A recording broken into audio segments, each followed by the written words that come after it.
Alam dito sa floor, kung meron po nakakalam dito sa atin, tungkol doon sa PhilHealth case. At any rate, Honorable Barsaga, Mr. may we Chair. ask them to answer later on when Yes, we sir. have already them, Or we when can we send. already have them in Zoom. Sige po, sa lahat po ng mga kasama natin dito, and I hope General Morales is also here, magkakaroon lang po ako ng maliit na presentasyon. Alam niyo ho yung pinag-uusapan na mafia at para sa guidance na rin ng mga kasama natin sa komite, makikita niyo po ito sa inyo na ring mga ginawang pag-aaral ng COA at dun sa mga pulisiya na nanggaling sa PhilHealth.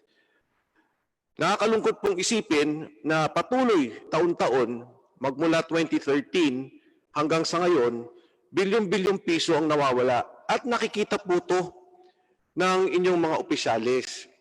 Kaya po kung sinabing mafia to, dahil mamaya papaliwanag ko rin yung relasyon ng bawat ospital at doon po sa nangyayaring pagpondo magmula sa ating PhilHealth. If I may request mabilis lang po to, pero ito po yung mga official na dokumento galing sa Commission on Audit. Next slide. 2013, ang sinabi po sa inyo, kasi tandaan po natin, ang COA reports ninyo or ang COA findings ninyo, random check po yan eh. 3,500 a day ang inyong pinoproseso, kaya talagang napakarami at hindi kakayanin na COA na i-check ang lahat ng dokumento sa ilalim ng PhilHealth. Anong sabi po sa inyo 2013? The validity of benefit payments amounting to 721 million in 9 PhilHealth regional offices could not be ascertained due to the absence of billing statements from healthcare providers. Next slide. Post-audit of the benefit claims of 9 PhilHealth regional offices, particularly on case rates and no balance billing, revealed that claims totaling 729 million were processed, pinroseso at binayaran ng PhilHealth kahit walang statement of account, kahit walang billing. Ito po yung 2013. The actual amount of benefit payments granted to member, patients, and dependents. Next slide. Itong po ang mga lugar na chinek nila. Region 1, 3, 9, 10, 12, 13, ARM, and CAR. 729 million. Next slide, please. Sabi po ng 2013 pa rin, our audit of benefit claims filed by healthcare providers, either doctor hospital, by PhilHealth under the new PhilHealth case rate system, showed that the healthcare providers were reimbursed the maximum allowable amount of case rates. At lumalabas po dito yung 46,164,000. Mas mababa ang lumalabas na billing kaysa doon po sa mismong binayaran ng PhilHealth. So noong 2014, ano po yung naging problema natin? Next slide please. Ang binayaran ninyo na claimants, number 1 po dyan, pneumonia na. Pneumonia 1, 495,000. Acute gastroenteritis, 337,000. Newborn care package, 299,000. Ito po, galing daman po sa inyo. So noon pa lang, nakikita nyo na ang pneumonia, tumataas na at 495,000. Next slide. Ito po yung mga surgical case rates ninyo. Ano pong pinakamataas dyan? 929,000 cases, dialysis. Next slide, please. Noong 2014, chinek po ng COA. Ito po yung COA reports po to, no? Region 6, ang sinabi niya, ni-reimburse ninyo ng full amount ang case rates. Region 1, yun din po ang sinabi niya. 1.691 million in 178 audited benefit claim samples could not be validated dahil hindi po ninyo pinapasubmit ng statement of accounts. Region 9, guidelines for the filing and reimbursement of case rates claim lack the necessary documentation and internal control. So ito po yung 2014. Ano po nangyari in 2014? Next slide please. Ito po yung cataract scandal. Magugulat po kayo, no 2014, 700 million sa NCR pa lang ang ginastos ng PhilHealth sa Catarata. So ang ibig sabihin, no, pag nakita niyo may ganitong problema, tumataas ang bayad, makikita ka agad ng finance kung anong nangyayari. Dahil ang mga regional offices, nagsasubmit sa finance central office kung ano yung dapat bayaran. Next slide.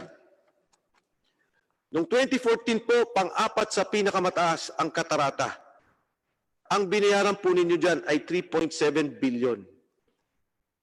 At hanggang sa ang PhilHealth case rate po, case rate din po yan, 16,000 bawat mata. Yung 16,000, isang mata lang po yan. Pagka nagpa-katarata ka, nagpatanggal ka ng dalawang mata, 32,000. Ang sabi ng investigasyon ng panahon na yan, ang binibigay doon sa nagpapadala, 2,000 ang kanyang balato. At doon sa eye center naman, binibigyan siya ng 6,300. Next slide. So ito po yung 2014 nyo, lumabas na yung cataract removal at 2 billion pesos lumabas to 2014, dialysis pa rin ninyo at 4,000. Kung titingnan nyo po yung dialysis ninyo, yung po yung nasa presyo nyo pa ata yan ng 4,500 ang case rate na ibinaba ninyo sa 2,500 nitong kailan lamang na 2016. Next slide. Eto na ho, 2014, nag 7.6 billion na kayo sa pneumonia. Yan po ang nauunan yung kaso. Yung gastroenteritis, yung UTI, 1.5 billion at gastroenteritis ay 1.3 billion. Okay. Next slide, please. 2015, again, sabi ng COA, report niya to, ang chinek naman niya, NCR at Rizal. Ang sinabi niya, doon sa katarata ninyo, ay hindi nagkakaroon ng prior review. So ito yung review ng 2014, lumabas ng 2015. Pagkatapos, ang sinasabi niya dito, na maraming reimbursement not supported with complete documentation. At ito'y maaaring pumasok sa disallowance. 2015 ulit, next slide. Yung pong 93% or 26 na in-interview tungkol dito sa Catarata operations. Ang sinasabi, mahaba yung kanilang paghihintay, hindi maganda yung nangyari sa kanila, at merong recruitment scheme. Ito yung recruitment scheme noong araw na binatikos na rin noong 2014. So pasok po tayo, 2015, report nyo po to. Next slide. Umakyat na po ang ating community-acquired pneumonia at 9.7 billion pesos. Acute gastroenteritis, 2.1 billion. Urinary tract infection, 2.1 billion. Next slide. Pagdating po sa mga procedure,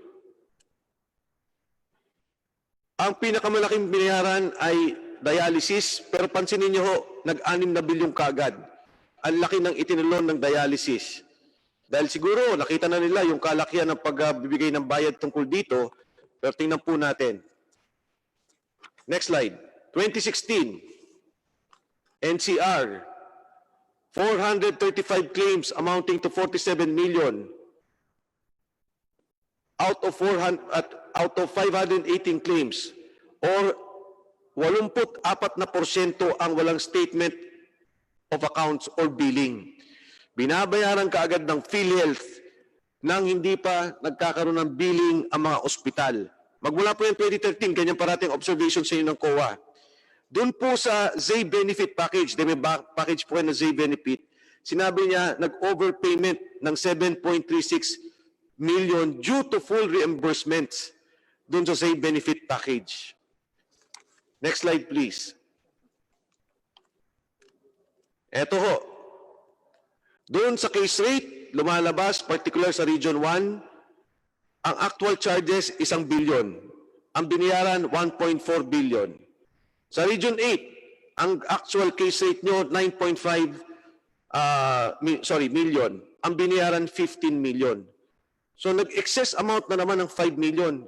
Dalawang region lang po yan at ang tinest ng yan ay almost all 53 cases lang po yan. 5 milyon kaagad ang nakita na sumusobra na bayad. Makikita rin po dyan, 18 claims, 3.83 million ang overpayment. 2016,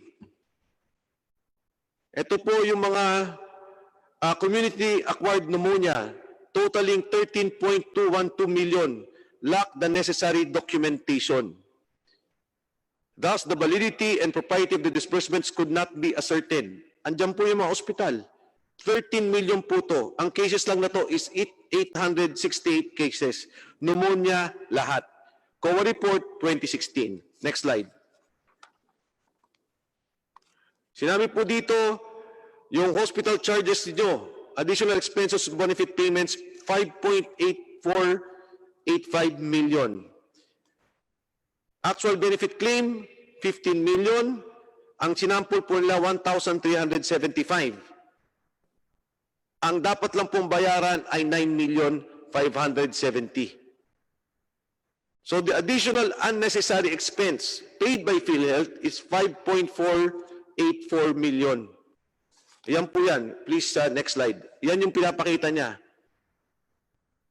So ang kaso nito is, next slide please. 1,375 cases. Ni-review ng COA, 5.4 million kagas ang excess ninyo na binayaran. Ilan po ang kaso natin? Sa isang araw, 3,500 cases po tayo. So wala pong isang araw, 5 milyon na lumabas na pondong hindi dapat binayaran. Next slide please. Ang pneumonia nyo, binayaran ninyo is 9.4 billion in 2016, gastroenteritis 2.13 billion, UTI 1.8 billion. Next slide. Ang hemodialysis ninyo, nagdoble na ho. Naging 1.5 million claims na ho from 800,000. At ang binayaran ninyo ay 8 bilyong piso. Next slide please. 2017, NCR po at saka Rizal.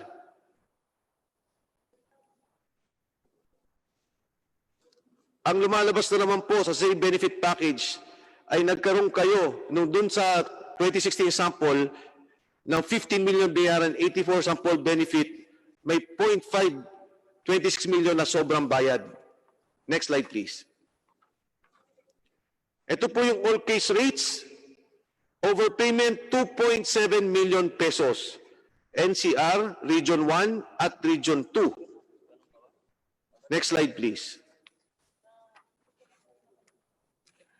Sinabi po dyan muli ng COA, we reiterated our previous year audit recommendation that manage to revisit the guidelines on the all case rate payment system and implement a uniform policy application on the reimbursement of the all case rate claims, which is equally beneficial to the PhilHealth member patients and the healthcare providers in order to efficiently and effectively achieve its objective of providing its members the most advantageous financial risk protection through consistent and fixed benefit package. Ito po yung ZAY benefit package ninyo na ginawa noong 2017. Yan po yung inyong binabayaran. Pinakamalaki po dyan, well, iba-iba po to. Ang ZAY benefit ay special package lang mga may sakit. Next slide. In 2017, ang pneumonia nyo po ay umabot na ng 10 billion pesos. Pero ang cases nung binayaran ay 700,000 ang binayaran ninyong kaso.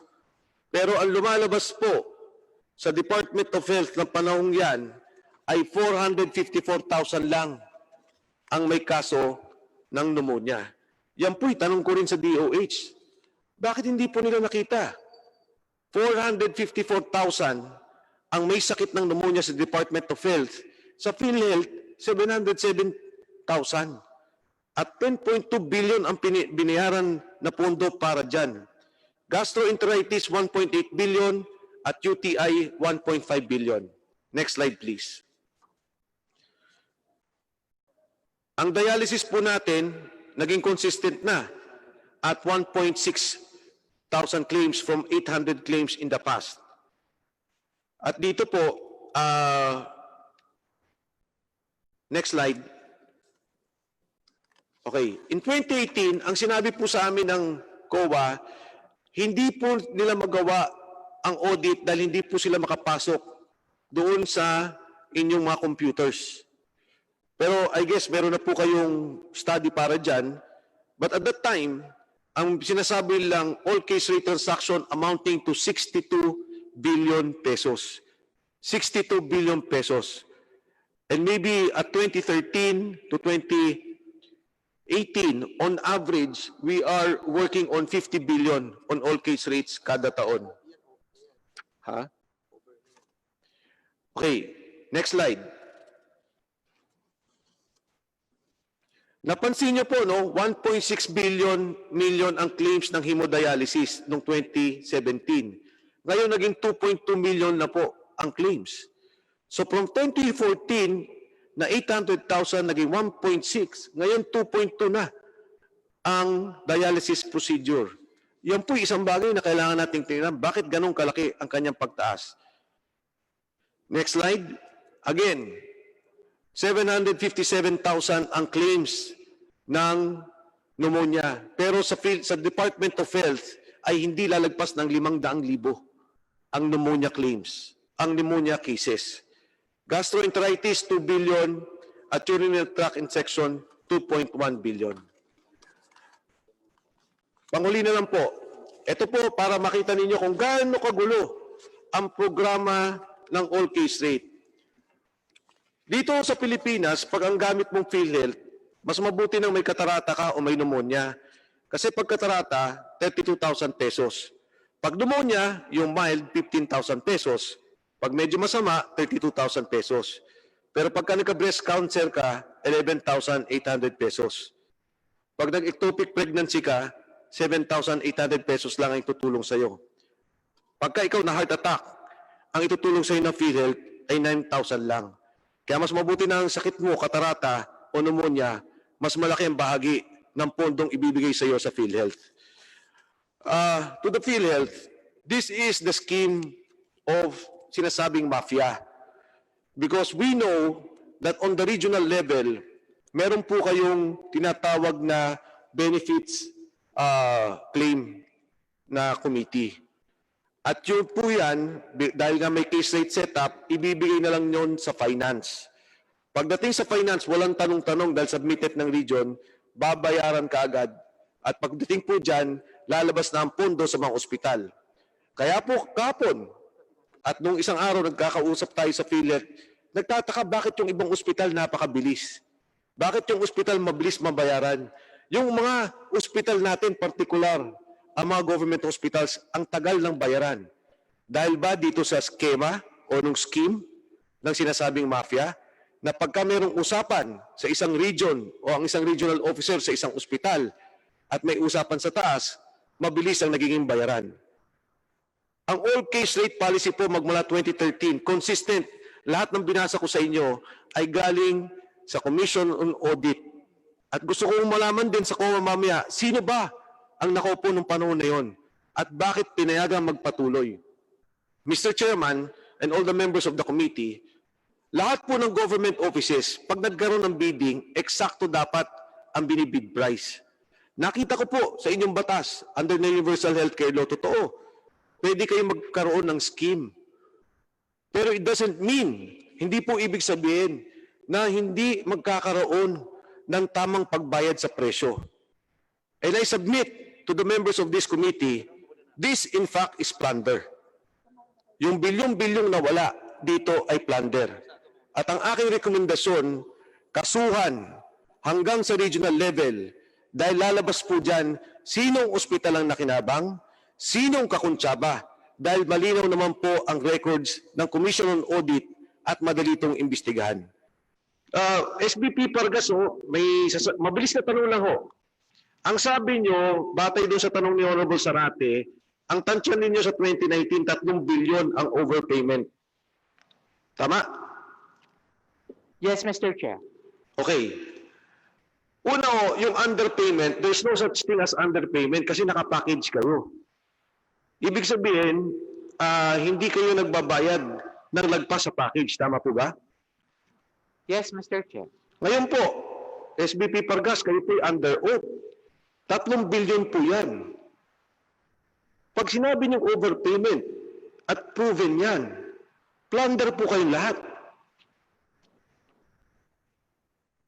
Mr. Chair, again, the data po was provided, but again, sir, the way we pay or for the provider payment mechanism that we follow right now under the case rate is really a payment of the fixed rate. Okay, So, okay. opo. Alam ko na po yung case rate, alam ko yung global budgeting, alam ko yung sinasabi niyo mga iba't ibang konsepto sa pagbayad pero kayo po yung health policy. May legal po dito. And legal can always answer me.